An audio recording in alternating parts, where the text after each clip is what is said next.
Olá, amigos do Tocando Oculto. Eu aqui novamente com o nosso querido Adriano Colangelo, hoje trazendo esse tema incrível que é sobre Gaia. Então, a gente tem muita revelação para vocês, muitas coisas importantes a serem ditas. Então, agora vou deixar a palavra com o nosso entrevistado aqui, o nosso querido Adriano Colangelo, para fazer essas ilustrações, já começando com a foto dele aqui, e ele vai explicar exatamente toda essa questão da importância do tema para vocês nessa tarde que escolhemos aqui. Seja bem-vindo, então, Adriano, ao programa Tocando Oculto. Então, vamos, por favor, projetar a imagem das montanhas. Já está aí. Porque ele me enumerou essa primeiro. Qual que é a Dolomita? Essa aqui, não? Agora sim. Ah, então olha, tá bom. Esta cadeia de montanhas é um dos lugares mais belos e mais ásperos da Itália do Norte.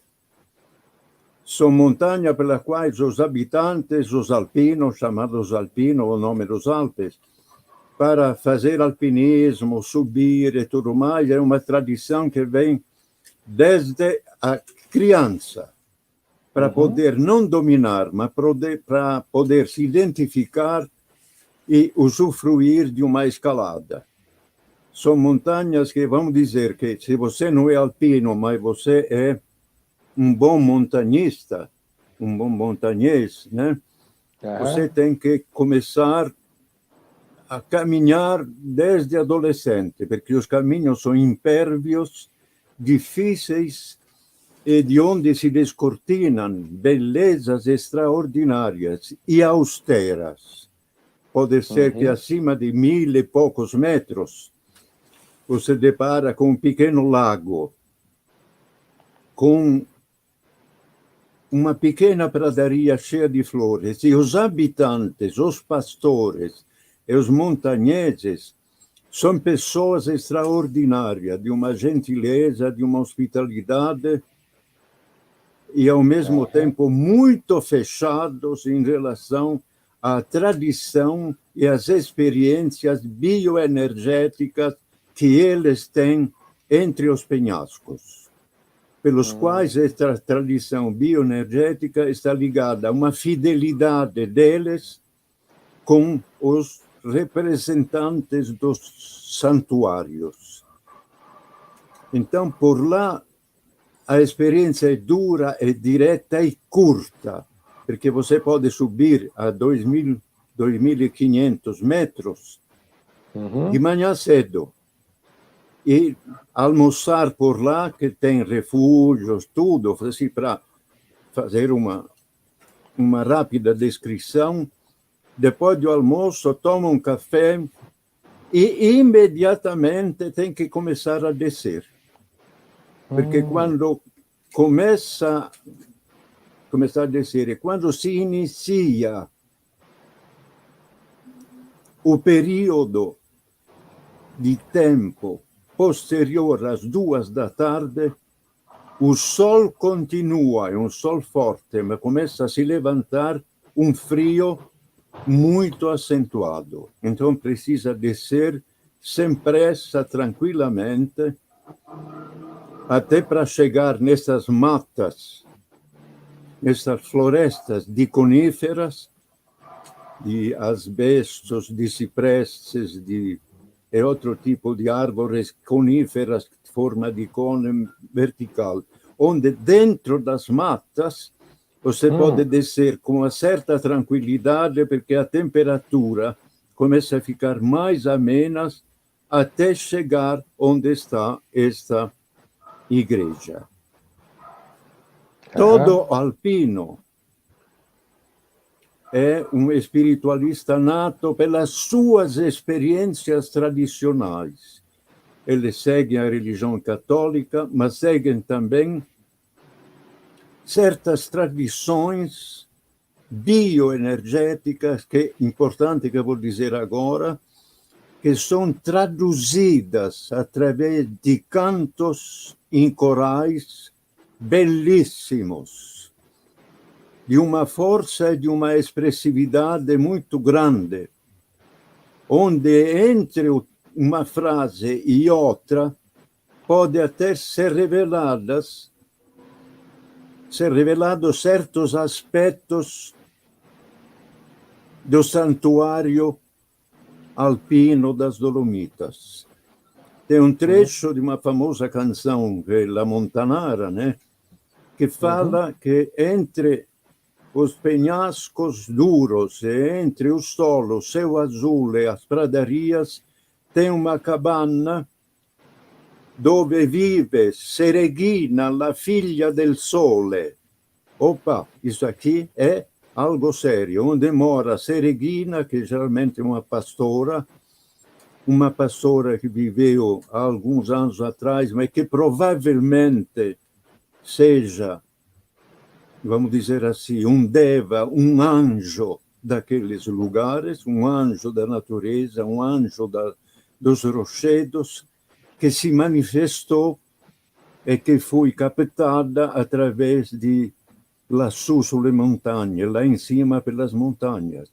Interessante que esta entidade, esse ser della figlia del sole di Sereghina, a encontramos na Rússia, na belíssima cultura russa, através de uma deusa do frio, em realidade um anjo da natureza do frio de lá, chamada Sniegurochka, que se foi transformada numa belíssima ópera lírica por um grande compositor russo chamado Nikolai Rimsky-Korsakov. Então, a tradição do frio, o pessoal xinga o frio, no clima tropical, né? Realmente o frio úmido é um frio agressivo, né? Agora, o frio seco, você estando bem alimentado e bem agasalhado, você pode enfrentar muito bem, a não ser toda forma viva. Cada ser tem a sua sombra. Tem um ditado chinês muito apropriado que diz: na base do farol mais luminoso tem a sombra mais escura. E nesses lugares do frio tem dois inimigos terríveis. Um é a avalanche. Eu me lembro que estava junto com os soldados da divisão onde meu pai, que era oficial da engenharia militar, estava alocado, que eles avisaram correndo, porque tinha um barulho como de um trovão, crescendo. E ao lado, não ao lado nosso, que íamos juntos, mas mais adiante, bem mais adiante, uma pequena avalanche estava começando a descer lá de cima. No caminho, ela pega mais neve, ela pega mais força, até se tornar um barulho de um trovão. Quem estiver no caminho, tchau, desperta do outro lado. O outro que eu vivenciei pessoalmente, sempre com os alpinos, acompanhando, porque eu era adolescente, fui treinado desde a adolescência, não é quando cai neve. A neve é friozinha, fica até um pouco romântica. Mas quando tem a neve empurrada horizontalmente pelo vento. O vento não é vento, é faca que corta a cara, que te derruba para os abismos. É uma coisa terrível, o vento de nevasca. Então, o que fazer? Se não tiver um refúgio por perto, procurar um lugar que esteja uma pedra, uma rocha e se colocar ao lado para deixar passar aquele verdadeiro ataque. Isso poderia falar muito mais, mas eu quero falar também, evidentemente, sobre o Brasil e sobre a Argentina. Então, eu pediria para passar para aquela imagem tropical.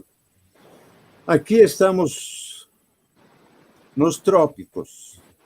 Aqui o discurso, a conversa, o encontro é completamente diferente. É uma natureza, enquanto a anterior natureza nórdica, do hemisfério norte, esta natureza, esta bella floresta, este trecho de esta bella floresta brasileira, né? Estas são todas fotografias minhas, das minhas caminhadas, né? É uma natureza selvagem, primordial, primitiva. Alguém poderia ser diferente, pedir a diferença entre primordial e primitivo. O primordial não é nada mais que um primitivo muito antigo. E as florestas latino-americanas, no caso brasileiras, são antiquíssimas. Por isso, nesse caráter de calor, o que prolifera de amigos de uma borboleta azul, por exemplo, do tamanho de uma mão, com um círculo amarelo e uma pitada de branco no meio, grande, com uma mão dançando na tua frente, que é uma coisa sublime, divina, realmente. Se você não tomar cuidado e não tiver botas até o joelho, pode estar pisando numa cobra coral venenosíssima, ou então, se você não tomar banho de alho, né, se esfregar bastante alho, é o melhor remédio para manter os insetos, que são perigosíssimos em todo o corpo, pode ter que uma caranguejeira, então pior, uma aranha armadeira esteja subindo pelas tuas costas. É evidente que um urbanoide que entra numa mata assim, não sobrevive por meia hora, não é que vai ser morto, a não ser uma aranha ou um escorpião. Porque os insetinhos, tipos borrachudos do litoral, atacam com uma violência e uma agressividade muito grande. Não somente para tomar o teu sangue, mas também para te empurrar longe, empurrar fora, porque em realidade você está invadindo a casa deles. Se não tiver um preparo adequado e de meses, não de dia, de fim de semana, de meses, com um caboclo, com um caipira, com um camponês, com uma pessoa que vive na mata, com um indígena, melhor ainda, que são um povo antiquíssimo, os indígenas deveriam merecer muito mais respeito do que se pensa. Muito mais. Porque os indígenas, esses sim, indígenas chavantes, tupi-guarani, esse tem uma tradição, e outros, né? Esse só que eu conheço mais de perto. Tem uma tradição de danças, uma tradição de cantos, de rituais, esse sim, que se refere não somente a uma perpetuação da tradição de Gaia na tribo, mas se refere a uma evolução bioenergética e, posteriormente, espiritual do indivíduo. E esta evolução é o pajé que orienta, que fala, que dirige e tudo mais. Os índios são extraordinariamente hospitaleiros, desconfiados, sim, lógico, né? Mas extraordinariamente hospitaleiros, porque quando percebem, eles têm uma, vamos dizer assim, uma percepção e alguns uma terceira visão bem apurada para perceber se você quer invadi-los, se você quer usá-los, ou se você apenas quer estar desenvolvendo um plano cultural para o teu crescimento. Aí eles ajudam. Aí eles até passam por perto de lugares na floresta que são maravilhosos, indescritíveis, bem no bojo, no núcleo da floresta, né? É que estão, vamos dizer, como se fosse uma porta para o santuário. Mas o que é santuário? Às vezes é um grupo de árvores que estão de uma maneira muito especial juntas. Mas o santuário, que é a energia acumulada, um verdadeiro mandala, um verdadeiro núcleo bioenergético que está dentro deste grupo de árvores. Por isso que eu não me pus à disposição, eu jurei de nunca mais me envolver com política, porque eu passei 7 anos de inferno apocalíptico, sem exagero, na Segunda Guerra Mundial. Olha, eu passei dos representantes de Satanás no céu e na terra. No céu por causa de bombardeios horríveis, na terra por causa de atitudes nazistas, não de todo o exército alemão, realmente diabólicas. Então, aquilo foi, por outro lado, um teste dos mais terríveis. Eu considero isso o teste mais terrível da minha adolescência e da minha juventude.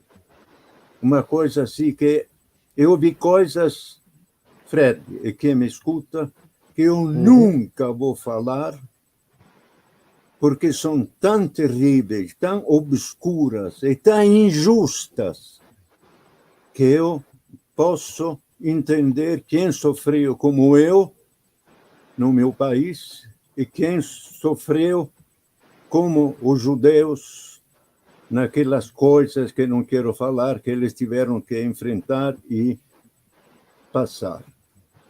Então, a natureza tem essas coisas pelo qual eu entendo perfeitamente o zelo, a seriedade e a discrição dos nossos queridos indígenas. E quem quiser, depois vou dar uma dica sobre os cantos montanheses. Por exemplo, saber alguma coisa da tradição indígena, tem fitas, CDs gravados, antigos long plays, mas quem quiser ter uma experiência imediata que inspirou um dos maiores compositores do mundo ocidental, que é o nosso querido brasileiro Heitor Villa-Lobos. Então, eu daria 2. Uma, o Choro número 10, para coro e orquestra, uma obra monumental, banhada de uma brasilidade verdadeira, de um verde, sequela da minha entonação, notei, de uma brasilidade que não discrimina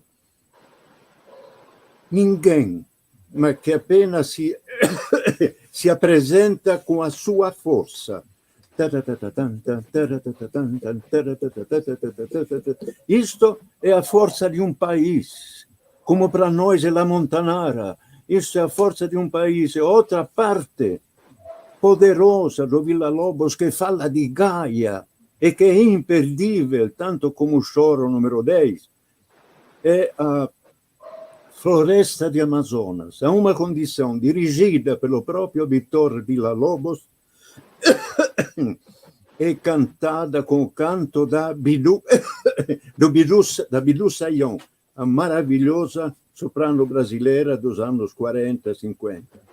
Porque tem uma parte... Obrigado. Eu vou tomar um gole de água, de um instantinho. Em que eu canto dos índios na floresta. Bellissima introdução. E depois, quando Bidu Sayão dá o canto na floresta, é a voz sozinha da Bidu Sayão, com acompanhamento quase sussurrando, murmurando, da orquestra. Isso é brasilidade, isso precisa reativar isso, reativando isso, gente. Nós reativando a nação brasileira,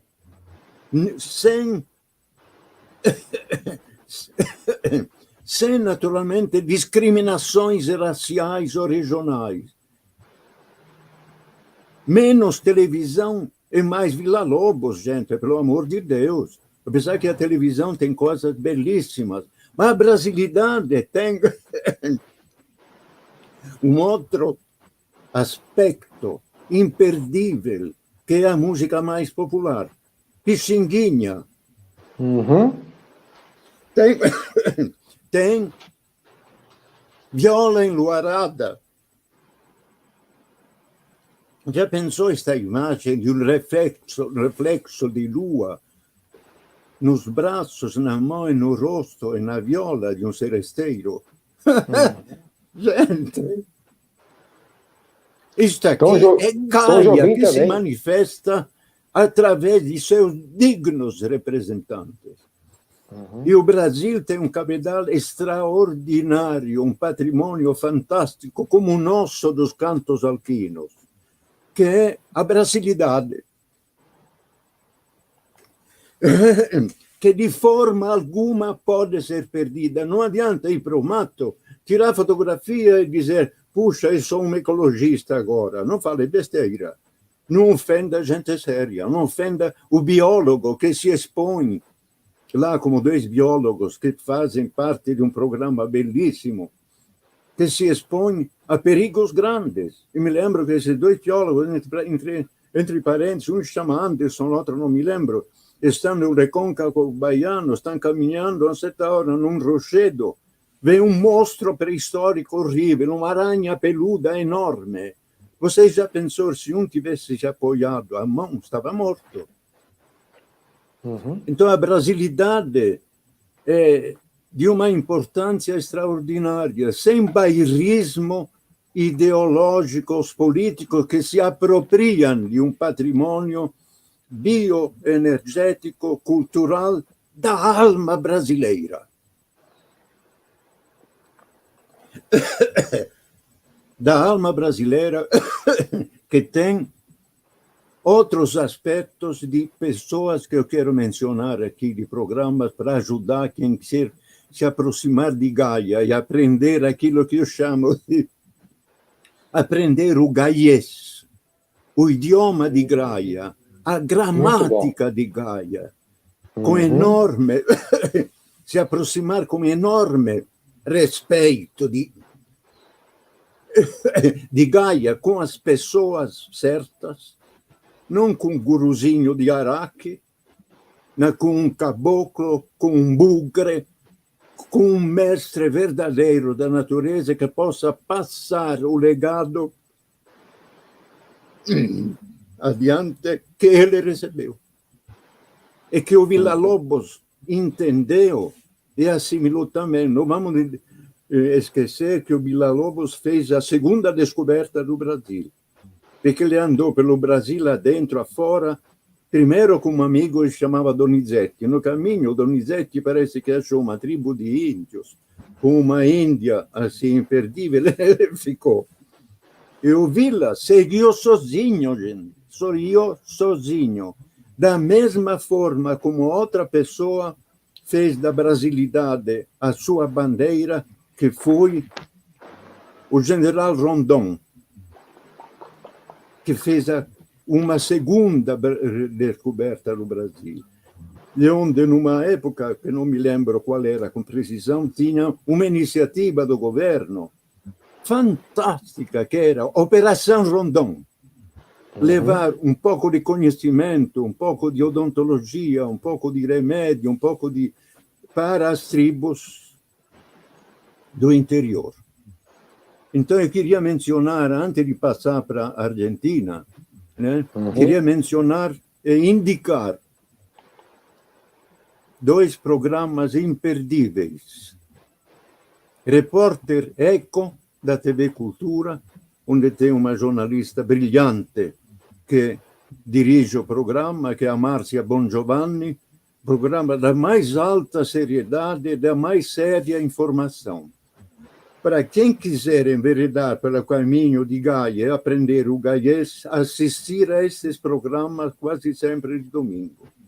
Tinha um programa anterior que continua, me parece, em outro horário, que era Planeta Terra, gente, isto é uma beleza. Planeta Terra fala de todo o globo, fui para a Groenlândia, fui para a Patagônia, sempre com uma direção simpática, correta, culta e muito cordial de uma outra jornalista chamada Valéria Grillo. Gente, são brasileiras preciosas que mostram e podem passar informações, até de pedir um DVD, ver isso em casa, enfim, olha, para entrar e salvar o planeta, não adianta se reunir e fazer debates. Se vocês querem de mim uma recusa direta e me chamar para um debate, a não ser que tenha um caboclo, um marinheiro,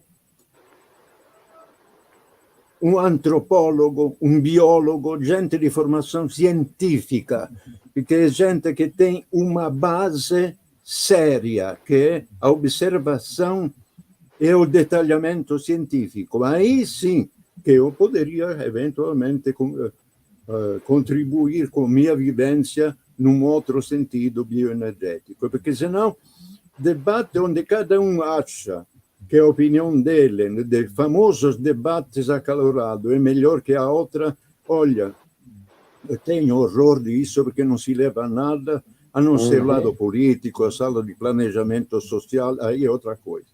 Porque senão uma coisa é um biólogo, outra coisa é o achólogo. A pessoa que acha, espera aí, langsam, dizem os alemães, vamos devagar. Bom, vamos agora para o extremo sul. Vamos para a Argentina, minha querida Argentina, minha amada Argentina. Se vocês me perguntam como eu me sinto do ponto de vista, porque eu tenho 62 anos de São Paulo, sou ítalo-paulista, né? Não digo ítalo-brasileiro, porque infelizmente eu não consegui subir depois do Rio. Porque eu tenho uma forte alergia à picada de animal e ela me transforma numa bola vermelha. Ensanguentada, é um horror, né? Mas se vocês me perguntam, olha, como você se sente depois de tantos anos fora d'Itália e tantos anos em São Paulo? Ítalo, paulista, brasileiro, argentino. Porque eu amo o Brasil, amo a brasilidade, como vocês acham que perceberam, mas tenho um amor muito profundo pela Argentina e seu povo, tão sofrido, tão injustiçado, sempre por causa de políticos incompetentes, corrupção e outras coisas, porque a Argentina tem uma força gigantesca, completamente diferente daquela brasileira. A Argentina, a descrição geológica que eu faria para a Argentina é uma enorme planície com uma parede colossal feita pelos Andes. No meio tem o Pampa, que tem histórias, energias extraordinárias, com seus santuários, né? E seus cantos.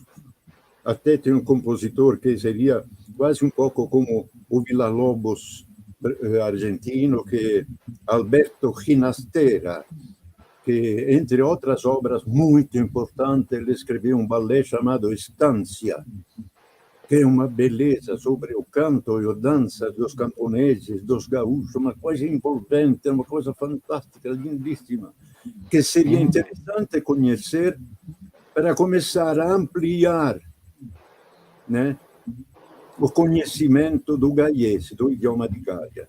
Na Argentina, como vocês podem ver, eu tenho muita saudade desse lugar que está a uns 600 quilômetros ao sul de Buenos Aires, onde eu fui convidado para um grupo muito fechado de argentinos a participar de conhecer e de vivenciar e de viver dentro de um parque nacional lá pelos lados, justamente um pouco antes de Bahia Blanca, uma floresta enorme que vai por quilômetros e quilômetros e quilômetros.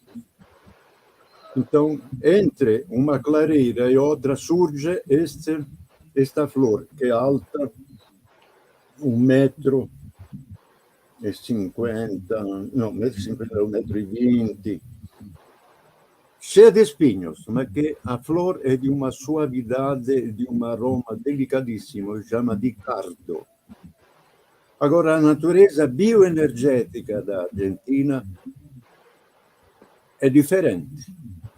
O povo também é um povo mais fechado que o povo brasileiro. Eu digo o seguinte, que se nós viramos o continente latino-americano ao avesso, o Patagônia seria o norte, né? E os argentinos seriam os nórdicos do continente, ao contrário. Eles são fechados, eles são muito cordiais, fortemente nacionalistas e com razão, porque na Argentina está brotando a duras penas a história de um grande país e de uma belíssima nação. O folclore argentino é de uma riqueza, de uma diversidade nas danças e nos cantos muito grandes. Quem quiser conhecer a fundo a bioenergia, a história, a tradição da Argentina, tem na livraria ibero-americana, um dia que abri, né, uma obra imperdível, que é o Martín Fierro, de José Hernández, que é um herói, é um gaúcho que a uma certa hora ele decide de ser independente. Nessa independência, ele anda pelo Pampa, ele anda pelas pequenas florestas pampera. Ele dorme sozinho ao relento com o cavalo dele. E com isso ele se extasia com uma experiência que eu tive com este pequeno grupo de argentinos várias vezes, uma experiência que me marcou fundo na minha alma e no meu espírito. Uma noite estrelada no Pampa. Isso sim que é um santuário. É a Pampa de noite. É todo um santuário. Só que é um santuário com energias fortes, porque às vezes acontece também um vento, de vez em quando o Pampa fica bravo, e aí entra o pampero, que é um vento que começa a assobiar, a gritar, e às vezes tem sons estranhos, coisas que fazem parte desse santuário. Vamos dizer que tem uma pessoa que, puxa, queria estudar a Argentina, saber como é que faço para me aproximar desse santuário, isso demora anos, mas o caminho é ouvir o folclore e as danças. A Argentina tem um compositor argentino que compôs a mais bela missa moderna que se possa imaginar, que é Missa Criolla, que é de uma beleza extraordinária, toda baseada nos cantos e nas danças dos gaúchos e dos camponeses. Ela começa, Senhor, tem piedade de nós outros. E assim ele vai, tem uma parte que tem um solo de charango, que é o cavaquinho argentino, que é de uma beleza rítmica, que não perde nada em relação a Stravinsky, em relação a Villa-Lobos. De uma força, que é a força do Pampa, a força do vento, a força do céu argentino, a força do Cruzeiro do Sul, que está deitado em cima do Pampa. Só que, cuidado, ojo, como dizem os argentinos, porque não vamos esquecer que esta região do sul da Argentina não está muito longe da Antártida. Então, às vezes, sopra um vento gelado que vem de lá, que faz parte da bioenergia desta seção, desta parte do Pampa e do folclore da bioenergia argentina. Ok. Só para terminar esta observação, esta Pampa, esta missa criolla, é realmente imperdível. Quem quiser ouvi-la para ganhar tempo, entre no YouTube e procure um conjunto chamado Los Fronterizos, dizer, os cantores da fronteira, que são os melhores intérpretes da missa crioula de Ariel Hernández. Então, vejam, poderíamos falar, deixa eu tomar um gole de água. Uhum. Uma vez alguém falou que numa reunião espiritual, da qual precisa tomar cuidado, se são espiritualistas de verdade, que o Brasil estava destinado a ser o novo berço espiritual. Sim. Em parte é verdade. Em parte, isto é um conceito nazista, que está discriminando os outros países da América Latina. No caso da Argentina, as danças do Uruguai, a fabulosa tradição incaica do Brasil, perdão, da Bolívia, do Peru. As danças e os cantos são incríveis, são antiquíssimos. Na década de 30, 40, 50, eu tive o prazer de ouvir em alguns concertos aqui em São Paulo uma soprano peruana excepcional, chamada El Ruiseñor de los Andes, herdeira de uma tradição aristocrática incaica. É o biotipo dela, é uma beleza diferente. Ima Sumac. São cantos, inclusive no idioma quichua ou no idioma aymara, que vêm da antiguidade pré-cabralina e pré-colombiana, que eles continuam. Por isso que estes cantos tradicionais, esse patrimônio etnofônico do Peru, mas que é latino-americano, foram perpetuados também em rituais em Machu Picchu, aquela cidade incaica, andina, que foi descoberta em 1900 e pouco, não me lembro com clareza, né? Então, em vez de xingar, tem um velho ditado brasileiro muito bom, que diz, em vez de xingar a escuridão, acenda a tua vela. Agora, não pretenda fazer da tua vela uma tocha, porque você cai no caminho. Humildade diante da grandeza de um povo, de uma nação e do continente no qual nós vivemos. Não vamos esquecer, só para encerrar esta minha parte, que Gaia é um ser. O corpo dela é o corpo planetário. É Gea, Gaia, Mater Tellus, a Mãe Terra. Nós somos apenas hóspedes. Estamos abusando vergonhosamente desta hospitalidade. Nós esquecemos que somos filhos de Gaia e filhos do Sol. E pensamos que o nosso pedaço de terra, onde se produz de maneira alucinante mais carro, mais poluição, mais coisas, não esquecemos que isso pode estar prejudicando numa inteira cidade que tem o asfalto embaixo e a poluição em cima.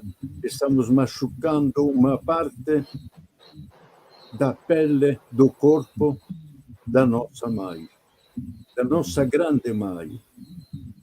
A mãe da família, que é uma figura assim, insuperável, né? Tanto como o pai, não vamos esquecer que são reflexos de planeta Terra e do Sol. O resto é o resto.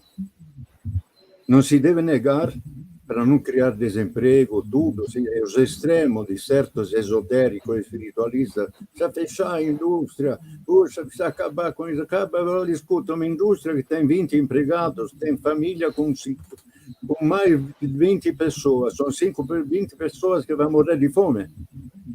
Não, por isso que eu digo, abordar um caminho do Gaiés de bioenergia e de transcendência com base científica, com base acadêmica, de estudo sério, não precisa cursar faculdade, basta ter a informação e guardá-la com seriedade.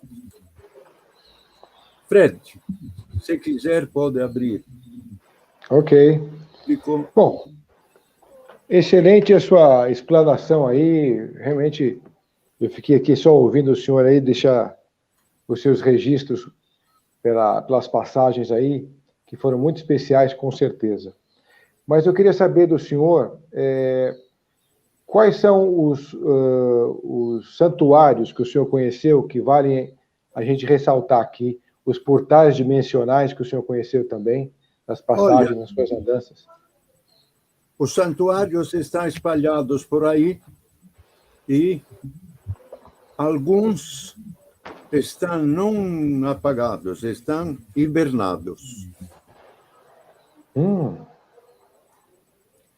Olha, vários santuários muito fortes estão no Amazonas, estão no Pantanal, estão no Mato Grosso, na Floresta Atlântica, que eu visitei na década de 60, que era uma maravilha, andei lá dentro sem nenhum perigo.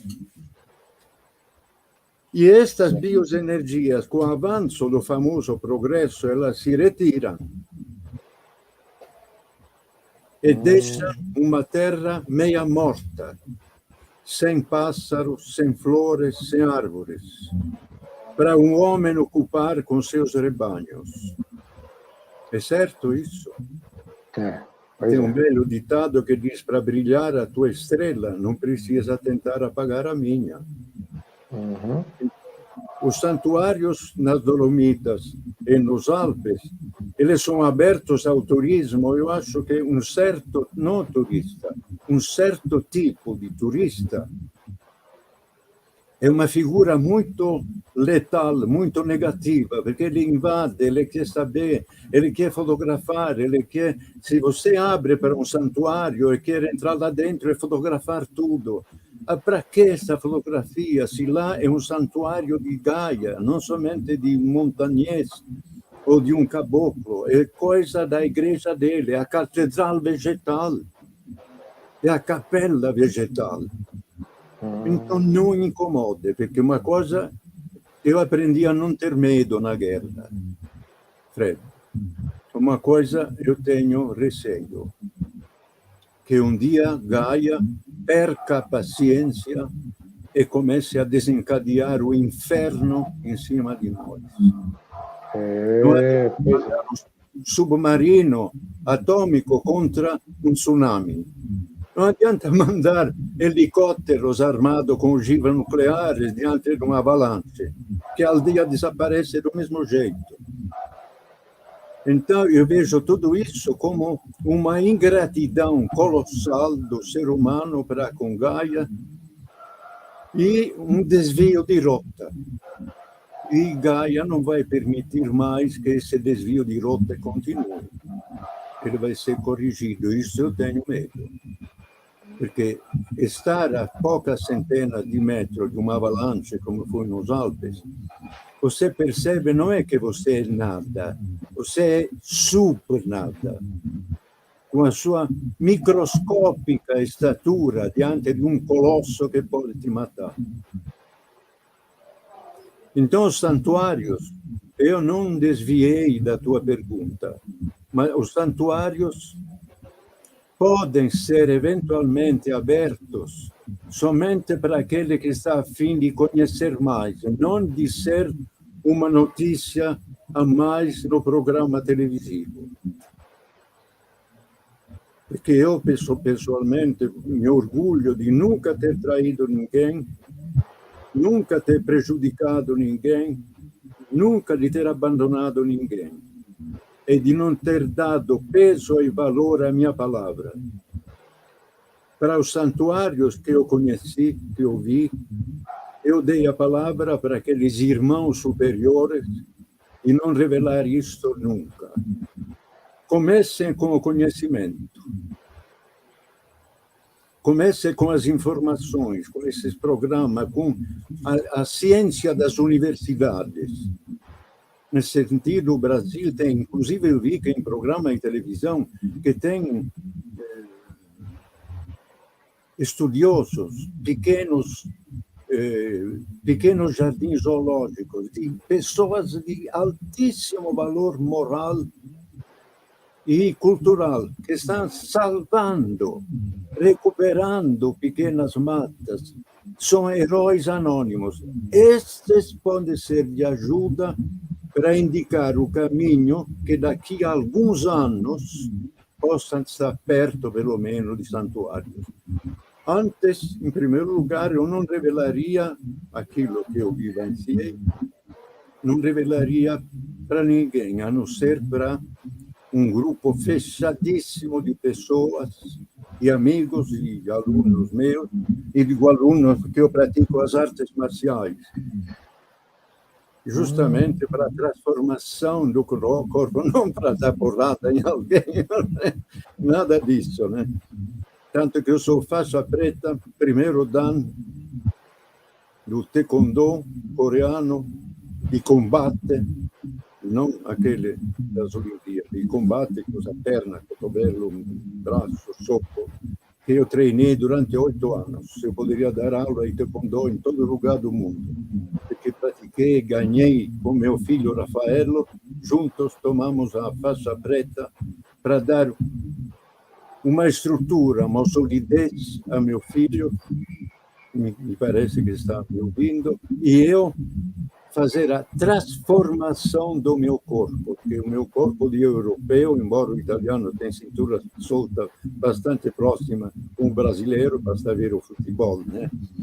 Mas tinha rigidez, né? Rigidez interna. Uma vez meu mestre coreano, que era capitão do exército da Coreia do Sul, me deu um chute no estômago e um soco aqui, de lado, machucar, que doeram muito. Aí eu falei para a pessoa, puxa, bateu duro. Não, ele falou. Mas como? Bateu duro? Não. Eu não entendi. É você que não soube se defender. Olha, gente, esta é uma aula de vida para durar 100 anos.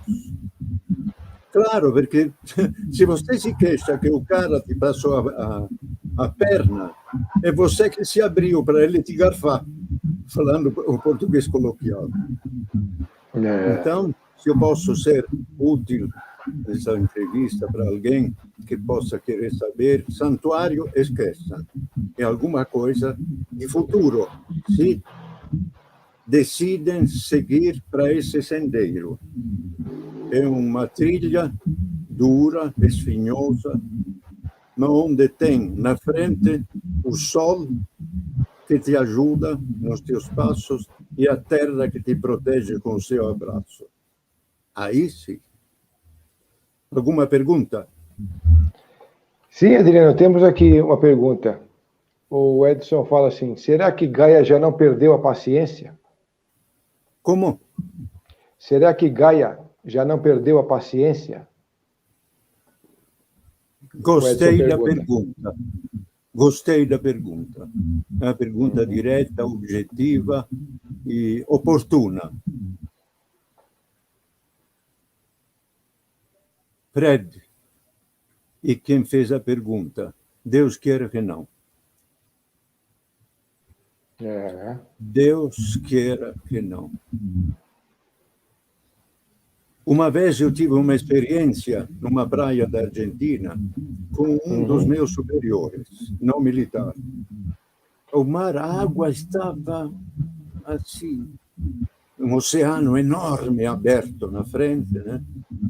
Então, era 11 horas da manhã, nós mergulhamos, nadamos, fizemos isso, fiz outro, até tarde, bom, fulano e tal, vamos conversar um pouco na água, a água está morninha.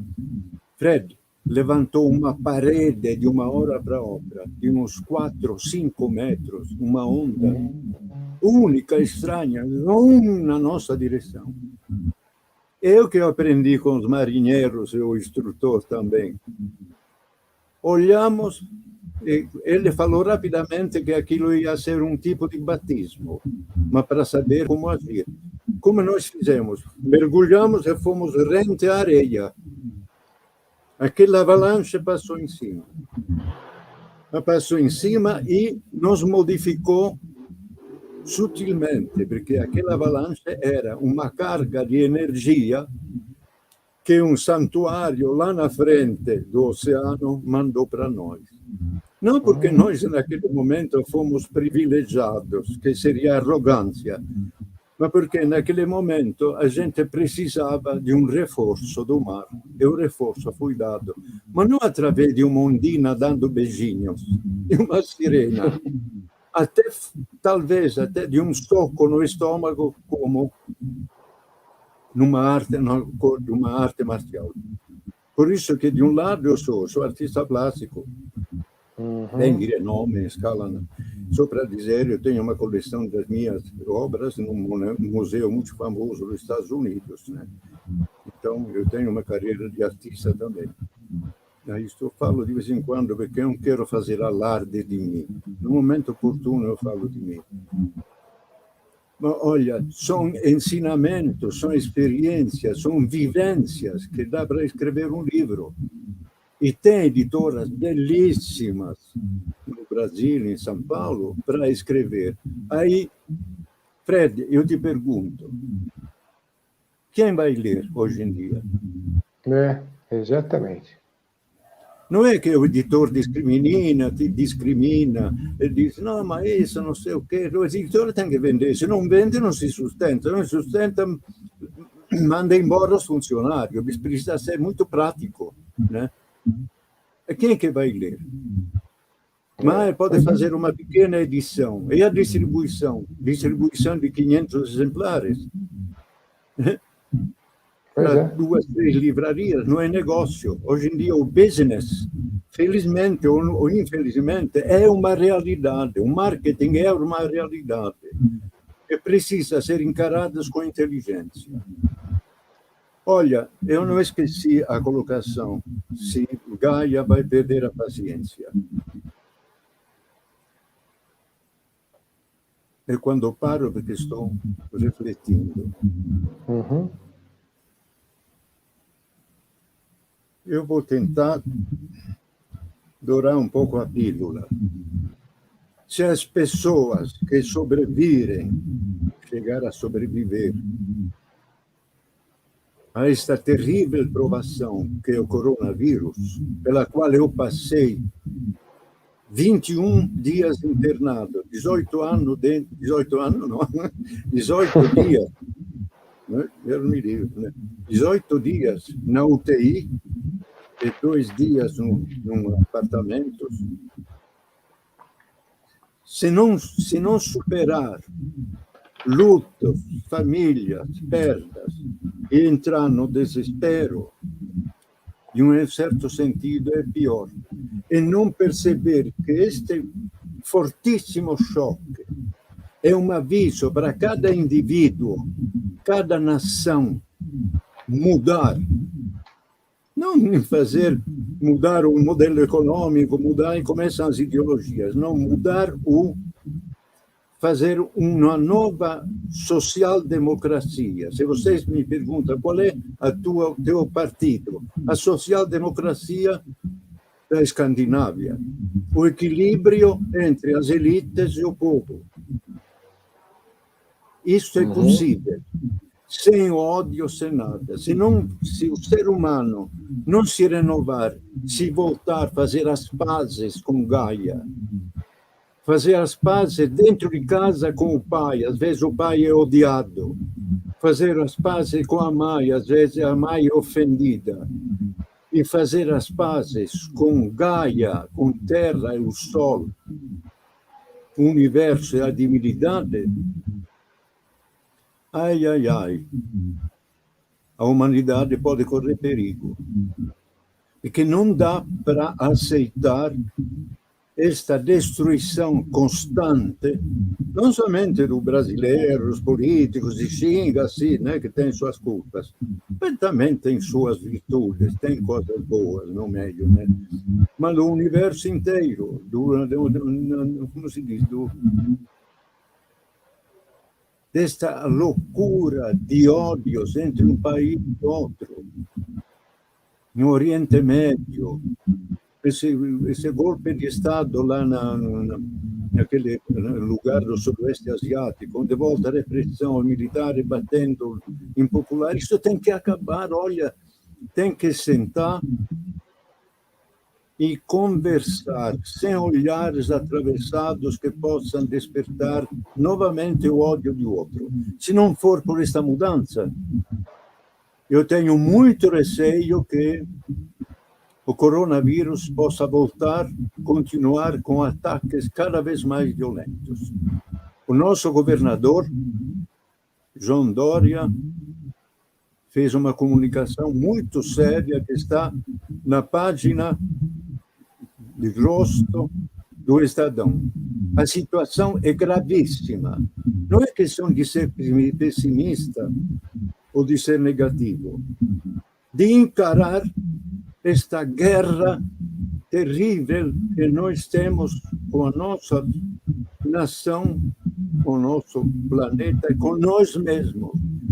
O pior aspecto disso não é somente morrer, perder familiares, que isso é muito pesado, muito triste.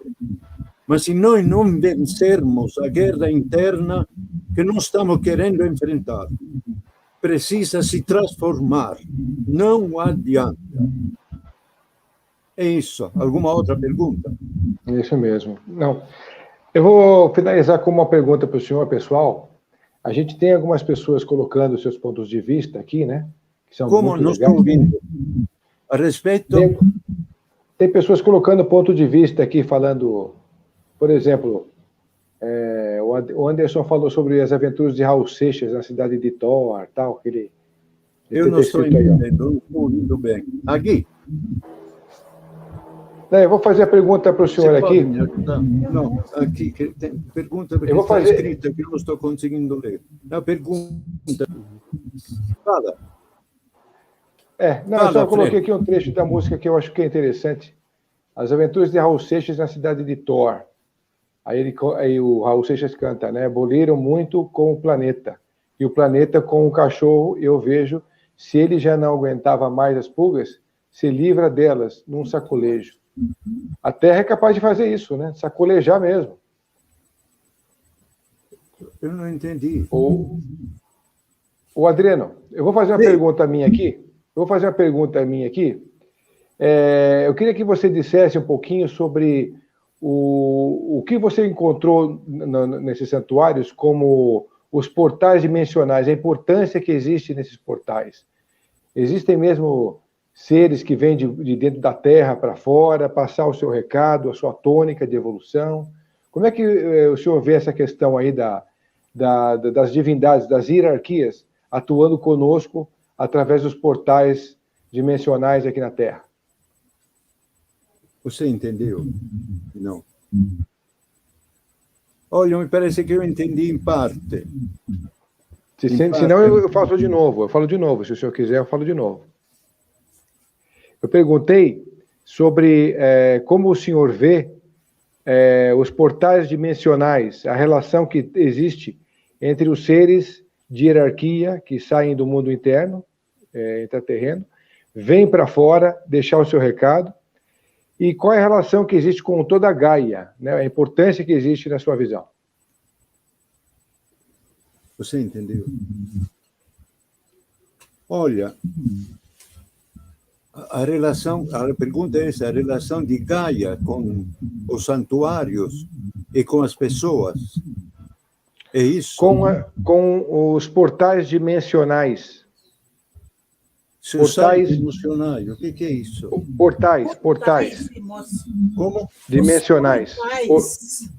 Os portais de energia. Isso mesmo. Portais de energia. Dimensionais. Dimensionais. Dimensionais. Sim, agora entendi. É melhor não se meter nisso. Ah, é? Agora entendi. Foi uma ótima... Desculpa atraso, mas às vezes você fala com pressa e os aparelhos nem sempre respondem. Gostei muito da pergunta. Pergunta clara, objetiva, eu diria, num certo sentido, uma pergunta inteligente. Cuidado com isso. Não se entusiasmar com alguma conquista, alguma visão, não ir além na direção do desconhecido. Se alguém fala que entra e sai dos portais dimensionais, é um mentiroso. Porque os portais dimensionais podem ter campos eletromagnéticos e energéticos completamente diferentes, que nós, ou a nosso organismo, a nossa bioenergia, pode não aguentar. Uma vez, anos atrás, num lugar especial, estamos numa pequena reunião noturna, e onde uma pessoa fez esta pergunta, por isso que eu gostei da pergunta. A resposta de dos irmãos mais avançados, dos professores, né? Eu não quero dizer mestre é outra coisa. É que quem tentou foi avisado lá. A pessoa insistiu, não voltou mais. Vai saber onde ele foi parar se não foi desintegrado por força desconhecida do outro lado. Por isso que, Fred, olha, foi oportuna essa pergunta, porque essa pergunta indica alguém que se informa e pensa. Perché se tivesse, parlo in italiano e scherzo che sto no Brasil,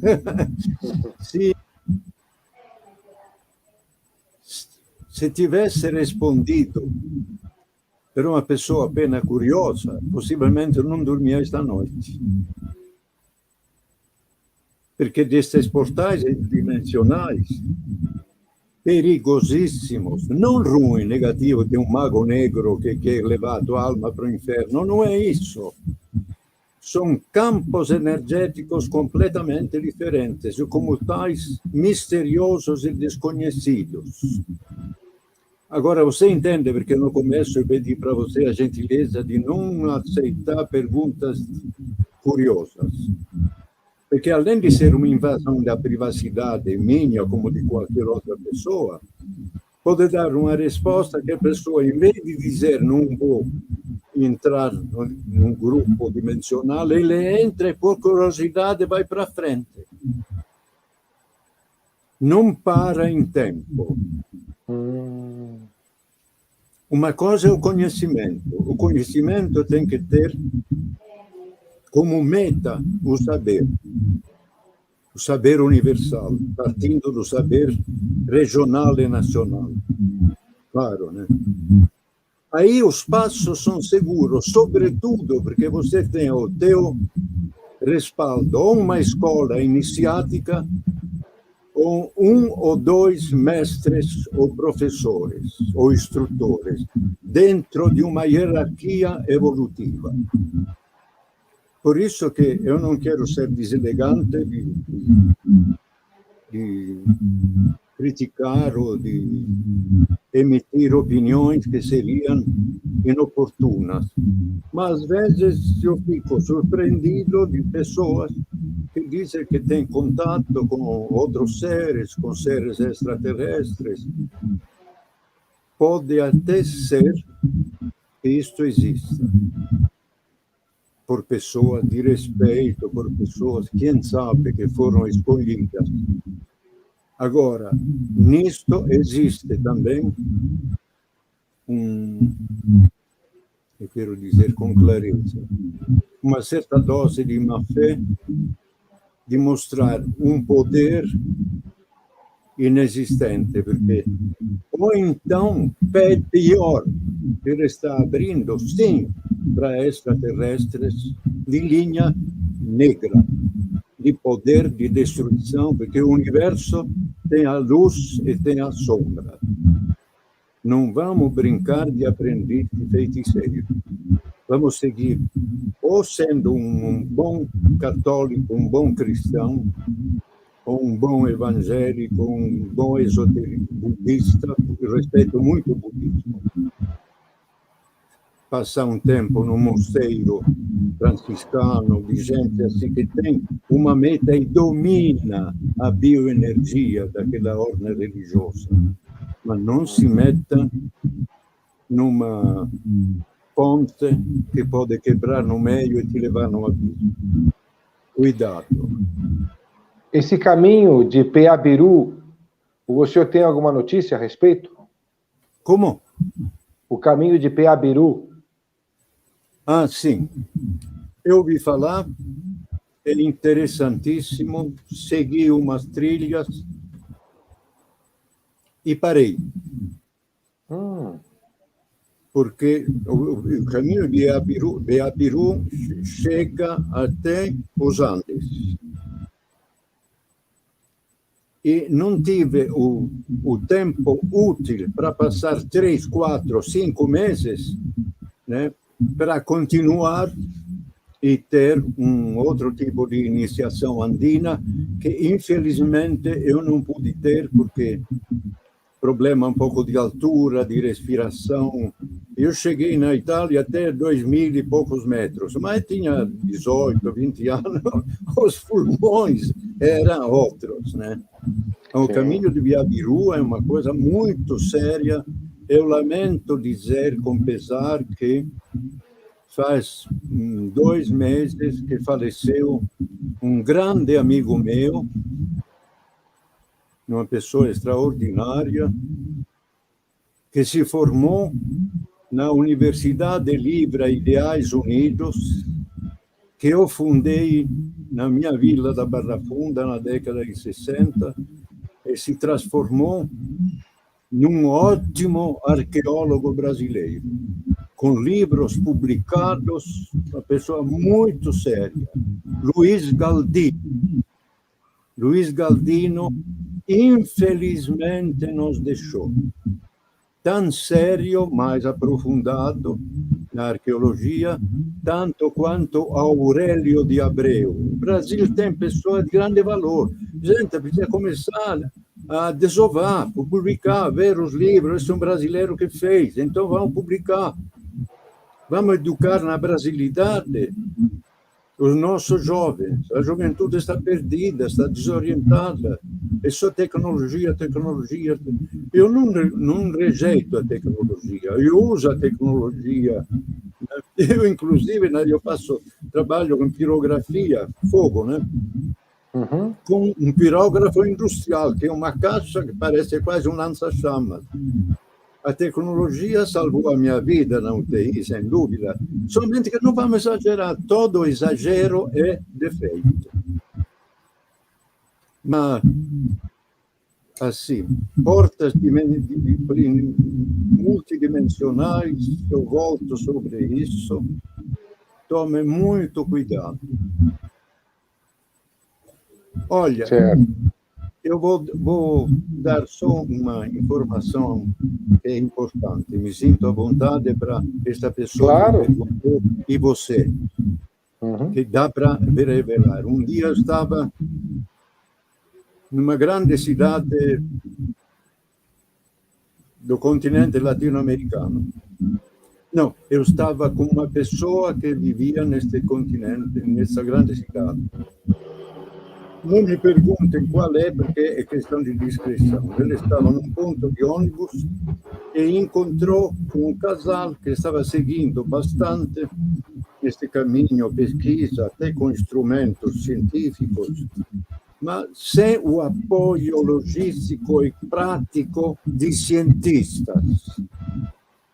Estava num ponto de ônibus, de uma hora para outra esse casal sumiu. Não é que eles foram para o inferno a serviço do diabo. Eles entraram por um caminho multidimensional que não podiam dominar. Então, se você está ao lado, que tem um corredor multidimensional e você não sabe, e você cutucou esta área, ele te puxa e te leva embora. Isso não é científico, mas aconteceu. Pode ser até científico. Físicos e tudo mais devem conhecer, embora possivelmente não se aprofundaram, porque ou se aprofundaram e está sigiloso, porque são coisas muito, muito perigosas. Uma coisa que infelizmente aconteceu na Segunda Guerra Mundial é que tinha países, entre aspas, que começaram a cutucar essa área. O resultado foi um desastre coletivo. Mais alguma pergunta? Triângulo das Bermudas. O senhor tem alguma informação? Como? Triângulo das Bermudas. Olha, se você vai num sebo sério, tem vários livros a respeito. Não vou responder sobre algo que eu me informei através de leituras, mas que não quis aprofundar porque é campo minado. Tem um triângulo no Oceano Índico, parece que num lugar da Patagônia tem algo parecido. Estas coisas é melhor não mexer, ter a informação, ler um livro, conversar um pouco sobre isso, mas não aprofundar, porque nós não sabemos durante a noite, no sono, o que acontece, ou então o que pode acontecer. Ok. Bom, senhor Adriano, considerações finais. Eu só posso agradecer ao senhor por estarmos aqui nesse tempo de 1h13 de conversa. Eu só posso agradecer ao senhor aí pela explanação belíssima que o senhor fez aí, colocando o seu conhecimento, as suas passagens. Eu só posso agradecer ao senhor aí por toda essa dedicatória aí com relação ao programa Tocando Oculto, tá bom?